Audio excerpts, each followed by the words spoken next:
In the corporate world, Gordon, those cheap pawnshop trinkets don't pay a mortgage. They're just participation trophies for guys who didn't have the stomach for real competition. That was how my daughter's fiancé, Mark Sterling, called the table to order at a $600 family dinner. He raised his glass, looked at two junior executives from his firm, and smiled like a man who had just delivered a masterpiece of executive wisdom. He didn't know that the Silver Navy Cross sitting in my closet was awarded for pulling 3 wounded men out of a burning river craft under heavy mortar fire in 1991. He didn't know that my name is carved into a bronze plaque at the base in Norfolk. And he certainly didn't know that the global CEO of the very company paying his salary was about to walk through the private dining room door. My name is Gordon Pendleton. I spent 24 years in the United States Navy, the last 10 as a Master Chief Master-at-Arms, before retiring to a quiet 15 acres just outside Oakridge, Tennessee. I drive a 2008 Ford F-150 with rust creeping along the rear quarter panels. I wear flannel shirts I bought at the farm supply store, and I spend my mornings sitting on my front porch drinking black coffee out of a faded Navy mug. If you passed me at the hardware store or saw me greasing the joints on my tractor, you'd think I was just another old man passing the time. And that is entirely by design. Quiet men don't advertise what they've done. They let their work speak when the time comes. Before I tell you what happened at the Oakridge Grill on that rainy Tuesday evening, please leave a comment and let me know where you're watching from. And if you're new here, welcome to Dade Raw Revenge. The trouble didn't start with a loud argument. It started 6 months ago when my daughter, Sarah, brought Mark into our lives. Mark is 34 years old, wears tailored suits that look like they belong in a magazine advert, and works as a regional operations manager at Apex Logistics, a major distribution firm that recently built a 100,000-square-foot warehouse on the south side of town. From the very first Sunday dinner at my house, Mark made it clear what he thought of me. He looked at my worn work boots, my calloused hands, and my gravel driveway, and he reached a swift conclusion. In his mind, I was an uneducated retiree who had spent his life taking orders for a government paycheck while real men built corporate empires. I never corrected him. I've sat in rooms with admirals and congressmen. I didn't need to prove anything to a man who thought wearing an expensive watch made him a leader. But Sarah was happy, or at least she thought she was. She looked at Mark's leased Audi, his fast talk about equity packages, and his polished confidence, and she mistook it for strength. I stayed quiet because I loved my daughter, and every father knows there are some lessons a child has to learn on her own terms. That quiet ended at 6:30 on Tuesday evening. Mark had reserved the private dining room at the Oakridge Grill to celebrate his upcoming promotion to Vice President of Regional Operations. He had invited Sarah, her mother, and 2 junior executives from Apex Logistics. I wore my cleanest navy blue blazer, the one I keep for funerals and church, and sat near the end of the long mahogany table. Mark spent the first 45 minutes holding court. He talked about quarterly margins, efficiency audits, and how he was cutting the dead weight out of the local facility. He spoke loudly enough for the waitstaff to hear, leaning back in his chair, swirling his glass of bourbon like he owned the building. Then he turned his attention to me. "Gordon," Mark said, tapping his signet ring against his glass to call the table to order. "Sarah tells me you were cleaning out the hall closet yesterday and found your old shadow box." I set my water glass down slowly. "I was moving some old storage boxes." "Mark." Sarah smiled nervously across the table. "Dad has his Navy Cross and his Silver Star in there. Mark. I was telling him he ought to put them on the mantel. Mark let out a short, sharp laugh, the kind of laugh meant to dismiss a person before they even speak. He looked at his two junior executives, who offered polite, uneasy smiles. Navy Cross, Mark repeated, shaking his head. Look, Sarah, I respect the service. I really do. But let's be realistic. That was 30 years ago in some swamp nobody remembers. In the real world, the corporate world, those cheap pawnshop trinkets don't pay a mortgage. They're participation trophies for guys who didn't have the stomach for real competition in private business. The room went dead silent. One of the junior executives suddenly became very interested in his napkin. Sarah's face drained of color. "Mark, stop it," she whispered. "That's not fair." Mark waved his hand casually, taking another sip of his bourbon. "I'm just speaking truth here, honey. Your dad's a nice guy, but he spent 24 years taking orders for 30 grand a year while guys like me were building actual capital. He's living on a pension that wouldn't cover the lease on my car. It's time we stop pretending that wearing a uniform 50 years ago makes somebody an authority on life." I didn't yell. I didn't slam my fist on the table. 24 years in the Master at Arms force teaches you that when a man starts shouting, he's already lost control. I simply unfolded my linen napkin, laid it flat beside my plate, and looked Mark directly in the eyes. Those shrapnel pieces in my chest were paid for in blood. "Mark," I said, my voice dead level, carrying through the quiet room like a low frequency. "They aren't trinkets. And the men who gave them to me didn't ask what my salary was before they pulled me out of a burning river craft." Mark smirked, leaning forward over his plate. "Yeah. Well, this isn't a river craft, Gordon. This is Apex Logistics. And in my world, you're just an old retiree sitting in a chair I'm paying for." Before Sarah could speak, the heavy oak door to the private dining room opened. A man in a sharp charcoal suit stepped inside, followed by the restaurant manager. He was in his early 50s, with silver hair cropped short in a military fade, broad shoulders, and eyes that moved across the room with immediate, trained precision. Mark's face transformed in an instant. The arrogance vanished, replaced by a frantic, eager grin. He stood up so fast his chair scraped loudly against the hardwood floor. "Mr. Miller," Mark called out, his voice instantly turning subservient. "David. I had no idea you were dining here tonight. Everyone. This is David Miller, the Global Chief Executive Officer of Apex Logistics." Mark rounded the table, hand outstretched, eager to showcase his leadership to the man who controlled his entire career. "David. What a coincidence.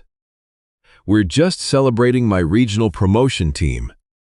David Miller didn't look at Mark's outstretched hand. He didn't look at Mark at all. His eyes had locked onto the end of the table, where I was sitting, calmly picking up my glass of water. David Miller stopped dead in his tracks. The CEO of a $5 billion logistics firm stood frozen in the middle of the private dining room.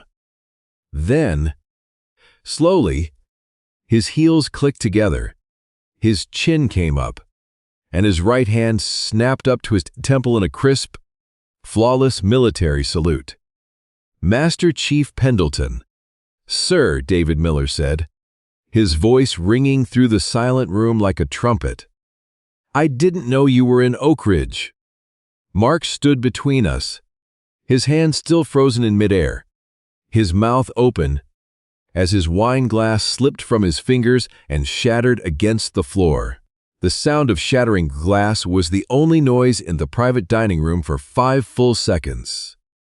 Mark stood frozen, his hand still shaped as if holding his wine glass, his eyes wide and unblinking.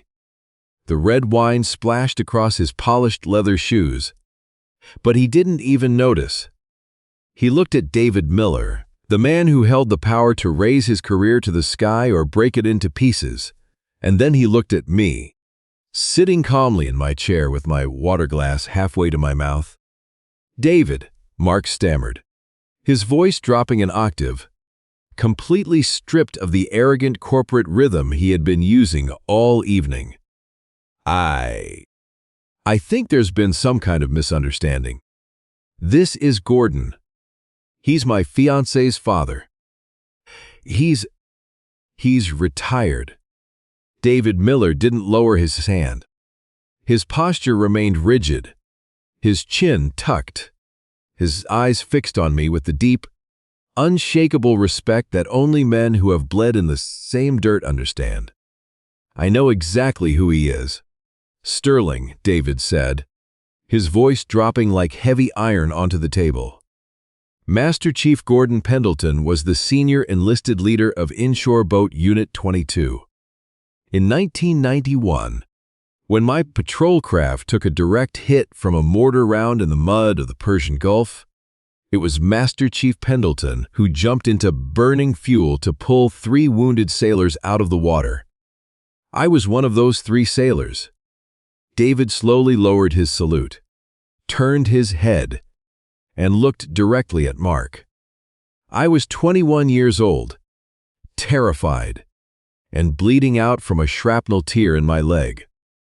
This man carried me 2 miles on his back through dark water while under sniper fire. So when you refer to his military service as taking orders for 30 grand a year, you aren't just showing your ignorance. Sterling, you are insulting the very foundation of what allows men like you to sit in air-conditioned rooms and talk about corporate equity. The room went colder than an icebox. Sarah's eyes filled with tears, not from embarrassment for herself, but from the sudden, overwhelming realization of who her father truly was and who the man she was planning to marry really was. She looked at Mark, whose face had gone completely pale, gray as wet cement. The 2 junior executives at the table sat motionless, their hands folded flat on their laps, staring straight ahead as if trying to blend into the wallpaper. In corporate America, you learn very quickly when a superior officer is about to execute a professional execution, and neither of them wanted to be anywhere near the blast radius. Mark swallowed hard, his throat moving nervously against his tight silk tie. "David, please." "I didn't know. Sarah just said he had an old shadow box. I was just making a point about modern business metrics." "Quiet," David said softly. It wasn't a shout. It was a command given by a man accustomed to managing thousands of people across 3 continents. David turned back to me, his expression softening just a fraction, stepping closer to my end of the table. "Gordon, I had no idea you lived in Oakridge. When the board finalized the acquisition of the distribution hub here, I made a point to fly in for the quarterly review. If I had known you were in town, I would have come to your home directly. I like my quiet." "David," I said gently, setting my water glass back down on the white tablecloth. "You know how I am. I keep to my 15 acres, tend to my garden, and leave the corporate world to the younger men." "A younger man who clearly lacks the judgment to hold executive authority," David replied, his gaze shifting back to Mark. Mark took a frantic step forward, desperate to patch the sinking ship. "Mr. Miller, please, let's take a step back. My performance reviews at the regional facility speak for themselves. I've cut operating costs by 14 the last 2 quarters alone. I'm the one who streamlined the logistics framework for the entire county. I looked at Mark, then looked at David. Speaking of metrics, Mark, since you brought up the regional warehouse earlier tonight, I couldn't help but notice something when Sarah showed me your promotion proposal last week. Mark's head snapped toward me, pure panic flashing in his eyes. Gordon, that's confidential company business. You don't understand how logistics accounting works. I might not know corporate jargon.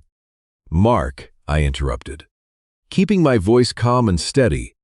But 24 years as a master-at-arms means I spent a quarter of a century auditing supply manifests, equipment inventories, and fuel logs for the United States Navy. When weapons or parts go missing on a ship, men go to the brig. And when I looked at the equipment transfer logs for the new Oakridge warehouse, I noticed 3 heavy-duty transport leases redirected through a private LLC registered under your brother-in-law's name. David Miller's eyes narrowed instantly. The warm, respectful expression he had carried moments ago vanished, replaced by the razor-sharp focus of a CEO who oversaw a multi-billion-dollar empire. What did you say? Master Chief? David asked, his voice dead level. Page 12 of his regional audit, I said, leaning back in my chair. He listed those 3 transport trucks as decommissioned wear-and-tear units to write them off the Apex balance sheet. But those same trucks are currently sitting in a private lot on Route 62, being rented back to local contractors for $8,000 a month. Mark's breath hitched in his chest. His hands began to shake visibly. That's an administrative error. It's an ongoing tax restructuring. I was going to report the sublease income during the end-of-year filing. An administrative error that happens to deposit $84,000 a year into a private bank account in Knoxville, I added softly. I might drive a rusty F-150. Mark, but I still know how to read a ledger. David Miller didn't raise his voice. He reached into his jacket, pulled out his phone, and dialed a number on speed dial. He held the phone to his ear, his eyes never leaving Mark's face. Marcus, David said into the receiver. This is David.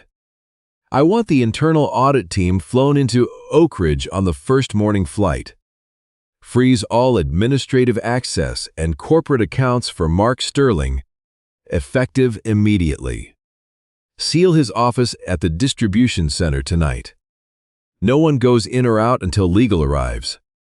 David lowered the phone, clicked it off, and looked at Mark, whose entire world had just collapsed in a matter of 90 seconds. You came to this dinner to celebrate a promotion. Sterling, David said quietly. Tomorrow morning, you will be meeting with federal investigators. The private dining room at the Oakridge Grill emptied with the slow, heavy finality of a courtroom after a verdict. The 2 junior executives from Apex Logistics were the first to leave, making quiet excuses before slipping out the door without looking Mark in the eye. They knew the corporate atmosphere had shifted permanently, and nobody in logistics wanted to stand near a man facing an internal federal audit. David Miller stayed for another 10 minutes. He stood by my chair, his hand on my shoulder, asking about my health, my farm, and my garden, treating me with the same unshakable deference he had shown when he was a 21-year-old sailor bleeding on the deck of a rivercraft. Before he left, he shook my hand firmly. Master Chief, David said, his voice steady and low. I promise you that Apex Logistics will clean its house by morning. Men like Sterling don't belong in leadership, and they certainly don't belong near men who have bled for this country. When the heavy oak door closed behind David, only 4 of us remained in the room. Me, my daughter Sarah, her mother, and Mark. Mark sat slumped in his leather chair, staring at the shattered glass and red wine stain on the floor. His tailored suit, which had looked so immaculate 45 minutes earlier, now seemed ill-fitting and hollow. The arrogant confidence had completely vanished, replaced by the frantic panic of a man who had built his entire identity on status and was watching it dissolve in real time. He looked up at me, his eyes wide, his lips trembling. "Gordon." "Please," Mark stammered, stepping toward my end of the table. "You have to call David back. You have to tell him it was a mistake, a misunderstanding. If the legal team looks at those transport leases, I'm finished. My career is over. Everything I've built for the last 10 years is gone." I stood up slowly, smoothing the front of my navy blue blazer. I didn't raise my voice. I didn't show anger. "You didn't build anything on those transport leases." "Mark," I said, my voice dead level, "you stole. And then you walked into this room, sat at this table, and called 24 years of military service a participation trophy because you thought I was too weak and too poor to matter." "I was joking," Mark cried out, his voice cracking. "I was just talking. You know how corporate dinners are. People talk big." "Sarah, tell him. Tell your father I didn't mean it." Sarah walked around the table. She didn't look at Mark's hands when he tried to reach for her. She stood right beside me, looking at Mark with a cold, clear clarity that he had clearly never seen in her before. "He heard you." "Mark," Sarah said softly, her voice shaking slightly with emotion, but holding firm. "And so did I. You didn't just disrespect my father tonight. You showed us exactly who you are when you think nobody is powerful enough to stop you." She slipped her engagement ring off her finger, set it quietly on the table beside his untouched bourbon glass, and took my arm. "We're leaving, Dad." Mark stood there alone in the center of the private room, calling after us as we walked out into the cool, rainy night. By 10 o'clock the following morning, the sun had broken through the clouds over Oakridge. I sat on my front porch, drinking black coffee out of my faded navy mug, watching the red cardinals dart between the oak trees near my gravel driveway. My 2008 Ford F-150 sat under the shade of the big maple, rust creeping along its quarter panels, unbothered and indifferent. A silver sedan pulled up to the gate around 10:30. Sarah got out and walked up the wooden porch steps, carrying 2 fresh pastries from the local bakery. She sat down on the swing beside me, leaning her head against my shoulder for a long moment in silence. "He called 6 times this morning," Sarah said quietly, looking out over the 15 acres. His office was sealed at 7 a.m. The internal audit team arrived from corporate headquarters on an 8 o'clock flight. "I know," I said gently. "David sent me an email before breakfast." Sarah took a slow breath. "I spent 6 months thinking Mark was strong because he talked fast and wore $500 shoes. I forgot what real strength looks like." I reached over, taking her hand in mine, my calloused, worn hand against hers. "Real strength doesn't need to shout, Sarah," I told her. "It doesn't need to put other people down to make itself look tall. A man who truly builds something doesn't have to brag about the foundation while he's standing on it." She smiled, wiping a small tear from her cheek, and nodded. We sat together on that porch for the rest of the morning, listening to the wind through the Tennessee pines.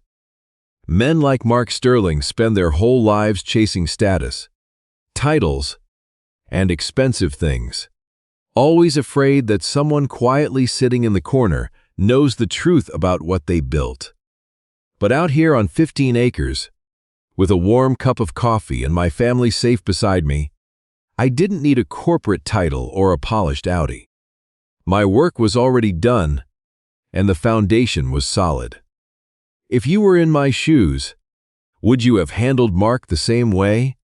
Or would you have set a boundary sooner? Let me know your thoughts in the comments below.